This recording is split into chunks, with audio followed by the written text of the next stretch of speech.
Match terakhir JDT di grouping ACL Elite musim 2025-2026 bertemu dengan wakil daripada Jepun, Vissel Kobe. Match penentuan untuk JDT layak ke round of 16. Based on kedudukan semasa, JDT memerlukan at least seri. Kalau menang, insyaAllah layak secara merit ke round of 16. Rekod JDT dengan kelab Jepun memang tak berapa nak baik. Since 2019, JDT hanya berjaya menewaskan satu je kelab Jepun, Kashima Antlers, dalam match grouping ACL. JDT juga pernah kalah kepada Vissel Kobe 5-1 dalam grouping ACL 2020. Time tu player JDT macam terpesona dengan kelincahan Andres Iniesta. JDT dengan formasi 3-4-3 turunkan the best player yang diorang ada. Yang pasti semuanya bukan anak jati Malaysia lah. Dua player wingback Jonathan Silva dan Oscar Arribas tak dapat diturunkan sebab tengah menjalani pergantungan sebabkan dapat red card dan yellow card dalam match sebelum-sebelum ni. Kalau tengok, Corbin Ong pun tak ada dalam list sub. Menariknya, posisi tu digantikan oleh Hector Hevel yang sinonim beraksi dekat tengah. Dalam match ni, Hector Hevel beraksi di left wing back. Semua tahulah kalau tim main dengan formasi 3-4-3, 3 pertahanan, player dekat wing back memang kena kerja keras sikit lah, naik turun, bantu pertahanan dan juga serangan. Hector Hevel jalankan tugas tu dengan baik. Based on skor dekat sofa score ni, dia antara player yang catatkan skor tertinggi 7.1.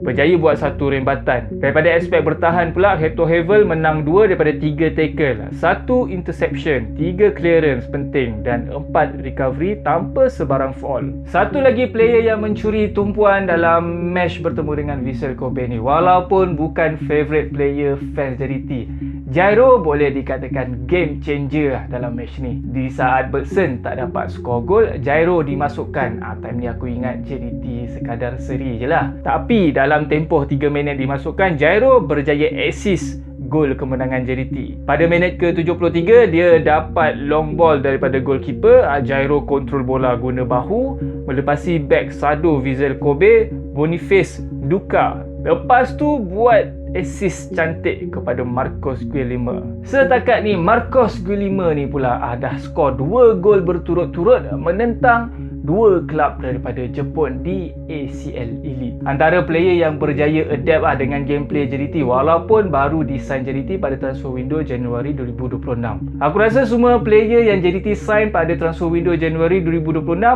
semuanya function, memberi contribution kepada tim. Ini antara pembelian berbaloi JDT lah.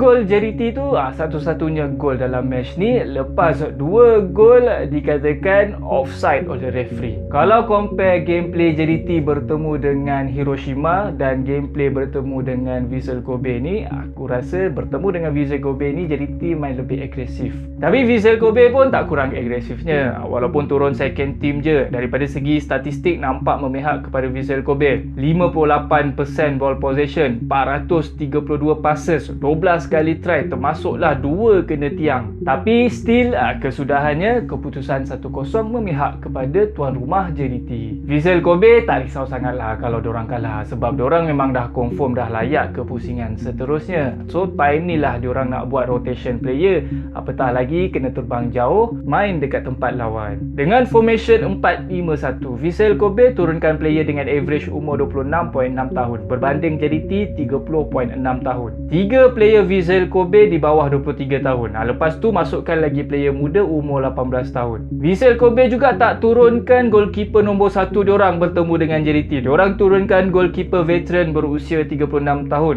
Suichi Gonda. Player JDT pula, majoritinya nak mencecah atau lebih 30 tahun. Rasanya JDT kena buat something lah untuk sustain dan kekalkan momentum tim ni dengan lebih lama. Kalau tak, memang every transfer window JDT kena sign player baru. Takes time lah pula nak player-player ni adapt dengan DNA JDT. Dengan kemenangan ni, JDT collect 11 point untuk berada di ranking ke-6 grouping ACL Elite. Dan lawan JDT dalam round of 16 adalah kelab di ranking 3 grouping, kelab Hiroshima. Pasukan yang sama menewaskan JDT 2-1 dalam grouping ACL Elite. Tim yang aku pergi tengok sampai ke Hiroshima tu lah. Round of 16 ni match akan berlangsung secara timbal balik. First match akan berlangsung di Stadium Sultan Ibrahim, second match akan berlangsung di Hiroshima. JDT kena catatkan keputusan positif bila main dekat Stadium Sultan Ibrahim dan jangan buat kesilapan bila bermain di tempat lawan. Okay, bye-bye.